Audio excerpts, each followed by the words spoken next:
Viewers അസ്സലാമു അലൈക്കും, welcome back. ഇന്നത്തെ വീഡിയോ റമളാൻ്റെ സെക്കൻഡ് ഡേ എടുത്ത കാര്യങ്ങളാണ്. അത്താഴത്തിൻ്റെയും നോമ്പുതുറ വിശേഷങ്ങളും എല്ലാം ഇതിൽ ആഡ് ചെയ്തിട്ടുണ്ട്.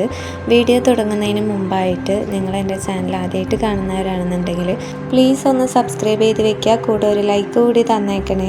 അത്താഴത്തിന് ഇന്നും നേരത്തെ തന്നെയാണ് എണീറ്റത്.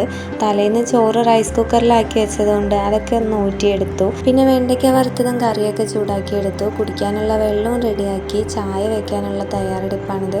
ചായ ഇല്ലാതെ ഒരു കാര്യം നടക്കില്ല. മോൾക്ക് ബിരിയാണി വേണമെന്ന് പറഞ്ഞപ്പോൾ അതൊന്ന് ചൂടാക്കി കൊടുക്കുന്നുണ്ട്. അതിനിടയിൽ ചായ വേഗം തിളച്ച് വന്നിട്ടുണ്ടായിരുന്നു. വേഗം ചായയൊക്കെ റെഡിയാക്കി. ഇന്നത്തെ കാര്യങ്ങളൊന്നും കാര്യമായിട്ട് ഷൂട്ട് ചെയ്യാനായിട്ട് കഴിഞ്ഞില്ല. വേറെ ഒന്നുമല്ല, കാര്യം ഞങ്ങളുടെ ഒപ്പം തന്നെ മോനും എണീറ്റിട്ടുണ്ടായിരുന്നു. അവൻ ഭയങ്കര കലച്ചലും ബഹളവും ഒക്കെ ആയിരുന്നു. അതുകൊണ്ട് തന്നെ നേരെ വീഡിയോസൊന്നും ഷൂട്ട് ചെയ്യാനായിട്ട് പറ്റിയില്ല. അതുകൊണ്ട് തട്ടിക്കൂട്ടി ഒപ്പിച്ച ഒരു വീഡിയോ ആണിത്. പകലൊക്കെ ആണെങ്കിൽ ഉറക്കത്തിൽ നിന്ന് എണീച്ചാലും കുഴപ്പമില്ല, പക്ഷേ രാത്രി സമയങ്ങളിലാണ് കുറച്ചുകൂടി ബുദ്ധിമുട്ട് തോന്നിയിട്ടുള്ളത്. ഞാൻ വേഗം കിച്ചണൊക്കെ ഒന്ന് ക്ലീൻ ചെയ്തു. കഴുകി വെച്ച പാത്രങ്ങളൊക്കെ ഇനി രാവിലെ ആവുമ്പോൾ എടുത്ത് വെക്കാമെന്ന് വിചാരിച്ചിട്ടാണ്. അപ്പോഴേക്കും കിച്ചണിലെ കാര്യങ്ങളൊക്കെ ഏകദേശം സെറ്റായി. പിന്നെ നേരെ ഞാൻ ലൈറ്റൊക്കെ ഓഫ് ചെയ്ത് പിന്നെ നിസ്കാരവും ഖുറാനും ഓതാനൊക്കെ ഇരുന്നു. അത് കഴിഞ്ഞുള്ള കാര്യങ്ങളൊന്നും വീഡിയോ എടുത്തിട്ടില്ല. പിന്നെ നോമ്പ് തുറയ്ക്കുള്ള കാര്യങ്ങളൊക്കെ റെഡിയാക്കാമെന്ന് കരുതിയിട്ടാണ് കിച്ചണിലേക്ക് വന്നത്. നമ്മൾ പറ്റുന്ന അത്രയും നേരത്തെ കിച്ചണിലേക്ക് കയറാനായിട്ട് നോക്കുക. ഒരു 2 മണിക്ക് ശേഷമോ അല്ലെങ്കിൽ 3 മണിക്ക് മുൻപോ ഒക്കെ ആയിട്ട് കിച്ചണിൽ കയറിയാൽ എല്ലാ കാര്യങ്ങളും അറേഞ്ച് ചെയ്ത് വയ്ക്കുക. പിന്നെ ഫ്രൈ ചെയ്യാനുള്ളതൊക്കെ റെഡിയാക്കി വെച്ചാൽ ഒരു 5 മണീൻ്റെ ആ ഒരു ടൈമിലൊക്കെ ഫ്രൈ ചെയ്ത് വയ്ക്കുക. ഒരുപാട് വിഭവങ്ങൾ ഒരുക്കുകയും പണിയെടുത്തും ടൈം വേസ്റ്റ് ചെയ്യാതിരിക്കുക. മിക്ക വീടുകളിലും കിച്ചണിൽ തന്നെ ആയിരിക്കുമല്ലോ അല്ലേ റമളാൻ്റെ പകുതി സമയം വേസ്റ്റായി പോകുന്നത്. നമുക്ക് കഴിക്കാൻ പറ്റുന്നത് മാത്രം കുക്ക് ചെയ്യുക. നമുക്ക് പറ്റുന്നത് എന്താണോ അത് മാത്രം കുക്ക് ചെയ്യുക. ആരെയും ബോധ്യപ്പെടുത്താൻ വേണ്ടി ഒന്നും ചെയ്യാതിരിക്കുക. അങ്ങനെയൊക്കെ ചെയ്യുമ്പോഴായിരിക്കും നമ്മളുടെ ഒരുപാട് സമയം വേസ്റ്റായിട്ട് പോകുന്നത്.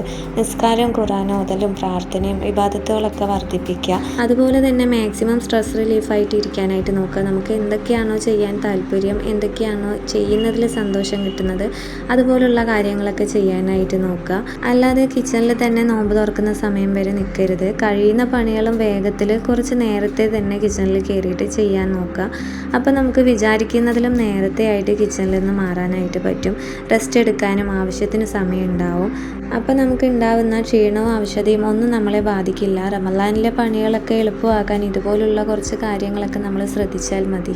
പ്രിപ്പറേഷൻസ് ഒക്കെ ചെയ്തു വെക്കുന്നവരുണ്ടല്ലോ, അതൊരു ബെസ്റ്റ് ഓപ്ഷനാണ്. എന്ന് കരുതി ഒരുപാട് ദിവസത്തേക്കൊന്നും ചെയ്ത് വെക്കാതിരിക്കുക.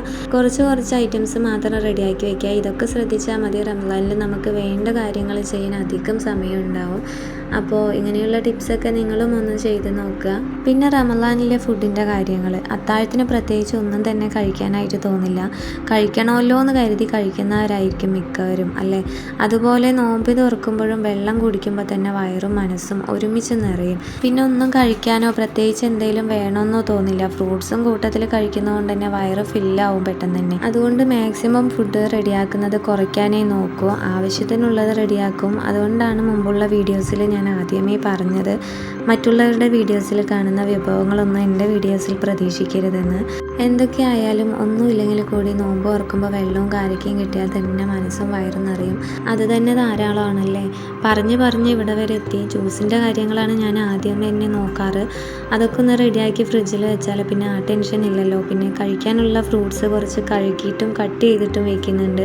പിന്നെ നേരെ കറി വയ്ക്കാനാണ് നോക്കിയത്. കറി തീരാൻ കുറച്ച് പാടായതുകൊണ്ട് തന്നെ കഷ്ണങ്ങൾ കുറവായിട്ട് ഇടാറുള്ളൂ. പരിപ്പ് കറിയാണ് വെക്കുന്നത്. കറിൻ്റെ കാര്യങ്ങളൊക്കെ ഏകദേശം സെറ്റായി. ഇനി തരിക്കഞ്ഞി കൂടി വെക്കുന്നുണ്ട്. അതിന് വേണ്ടിയിട്ടുള്ള പാലൊക്കെ തിളപ്പിച്ചെടുത്തു. അതിലേക്ക് പഞ്ചസാരയും ചേർത്ത് നന്നായി മിക്സ് ചെയ്തതിന് ശേഷം റവ ചേർത്ത് കൊടുക്കുന്നുണ്ട്. റവ നെയ്യിലൊന്ന് റോസ്റ്റ് ചെയ്ത് ചേർത്ത് കൊടുക്കുകയാണെങ്കിൽ നല്ല ടേസ്റ്റ് ഉണ്ടാവും. ഞാനിപ്പോൾ നേരിട്ട് ചേർത്ത് കൊടുക്കുന്നുണ്ട്.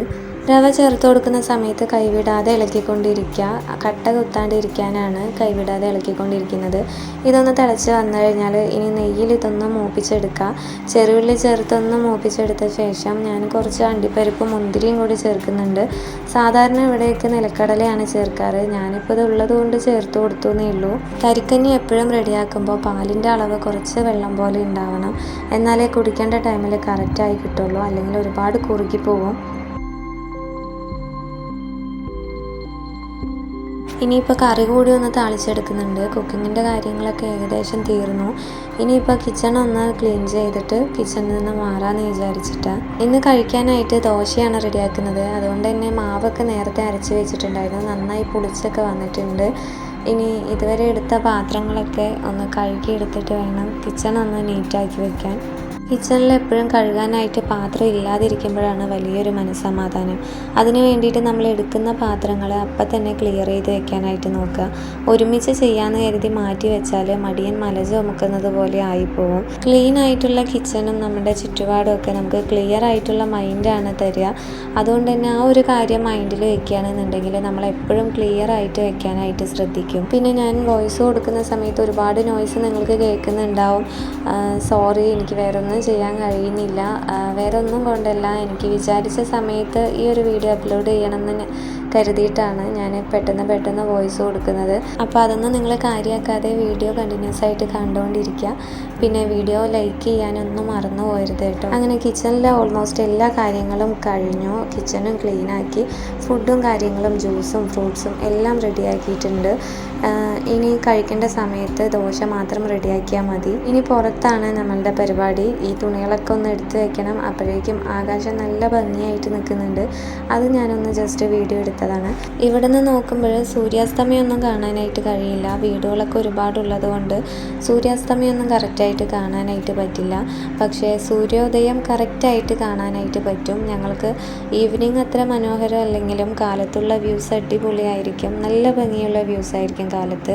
ഇനി കുറച്ച് ചെടികളൊക്കെ നനച്ച ശേഷം കുറച്ച് നേരം കുട്ടികളുടെ കൂടെ കളിക്കാനായിട്ടും അവരുടെ കൂടെ ടൈം സ്പെൻഡ് ചെയ്യാനായിട്ടിരുന്നു. നോമ്പ് തുറക്കുള്ള സമയമായപ്പോൾ വെള്ളവും ജ്യൂസും ഫ്രൂട്ട്സും തരിക്കഞ്ഞിയൊക്കെ എടുത്ത് ടേബിളിലേക്ക് കൊണ്ടുവച്ചിട്ടുണ്ട്. മക്കളും റെഡിയായി നിൽക്കുന്നുണ്ട്. അവൻ ചെറിയൊരു പിണക്കത്തിലാണ്. വേറൊന്നുമല്ല, ഇതൊക്കെ ഒന്ന് തട്ടിമറിച്ചിടണം. അവൻ്റെ പ്രശ്നങ്ങളൊക്കെ സോൾവ് ചെയ്ത് ചെയറിലിരുത്തിയപ്പോഴേക്കും ബാങ്ക് കൊടുത്തിട്ടുണ്ടായിരുന്നു. അങ്ങനെ ഞങ്ങൾ ദുആ ചെയ്ത് നോമ്പൊക്കെ തുറന്നു. അൽഹംദുലില്ലാ, നോമ്പ് റാഹത്തായി. നിങ്ങളുടെ ഇഫ്താറിൻ്റെ വിശേഷങ്ങളൊക്കെ കമൻ്റായിട്ട് അറിയിക്കുക. കൂടെ ഈ വീഡിയോസിനെ കുറിച്ചുള്ള അഭിപ്രായങ്ങൾ നിങ്ങൾ മസ്റ്റായിട്ടും കമൻറ്റിൽ പറയുക. നിസ്കാരവും ഖുർആൻ ഓതലൊക്കെ കഴിഞ്ഞിട്ടാണ് ഫുഡ് കഴിക്കാറ്. വെള്ളം തന്നെ ധാരാളമായിരുന്നു. ഫ്രൂട്ട്സൊക്കെ ബാലൻസായി. ഇക്ക പള്ളിയിൽ നിന്ന് നിസ്കാരം കഴിഞ്ഞാണ് വരിക. അപ്പോൾ അവിടെ നിന്ന് തന്നെ നോമ്പ് തുറന്നിട്ടായിരിക്കും വരിക. നോമ്പ് തുറന്നാൽ പിന്നെ ഒന്നും വേണ്ട എന്നുള്ളൊരവസ്ഥയായിരിക്കും അല്ലേ.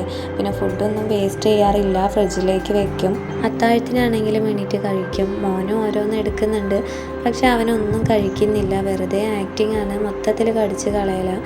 അപ്പോൾ അവനും ഓരോന്ന് എടുക്കുന്നുണ്ട്, അവൻ എന്തൊക്കെയൊക്കെയോ ചെയ്യുന്നുണ്ട്. മോള് മാഷാ അല്ലാ ഈ നോമ്പും പൂർത്തിയാക്കി എടുത്തിട്ടുണ്ട്. പിന്നെ നിസ്കാരവും കാര്യങ്ങളൊക്കെ കഴിഞ്ഞതിന് ശേഷമാണ് കഴിക്കാനായിട്ട് നിന്നത്. ചിക്കൻ കറി ഒന്ന് ചൂടാക്കിയെടുത്തു. പിന്നെ ദോശയും അപ്പം തന്നെ ചുട്ടെടുത്തിട്ടുണ്ടായിരുന്നു. ഇക്ക മീറ്റ് ഐറ്റംസ് ഒന്നും കഴിക്കില്ല, അതുകൊണ്ടാണ് പരിപ്പ് കറി കൂടി വെച്ചത്. പിന്നെ ദോശയൊക്കെ ചുട്ട് ഞങ്ങൾ കഴിക്കലൊക്കെ കഴിഞ്ഞു. അപ്പോൾ ഇന്നത്തെ നോമ്പിൻ്റെ വിശേഷങ്ങൾ ഇത്രയൊക്കെ ഉള്ളൂ. അപ്പോൾ മുമ്പ് പറഞ്ഞതുപോലെ തന്നെ ലൈക്ക് ചെയ്യാനും ഷെയർ ചെയ്യാനും കമൻറ്റ് ചെയ്യാനും സബ്സ്ക്രൈബ് ചെയ്യാനും ഒന്നും വിട്ടുപോകരുത്. നെക്സ്റ്റ് നല്ലൊരു വീഡിയോ ആയിട്ട് വരാം. അപ്പോൾ ഓക്കെ, ബൈ.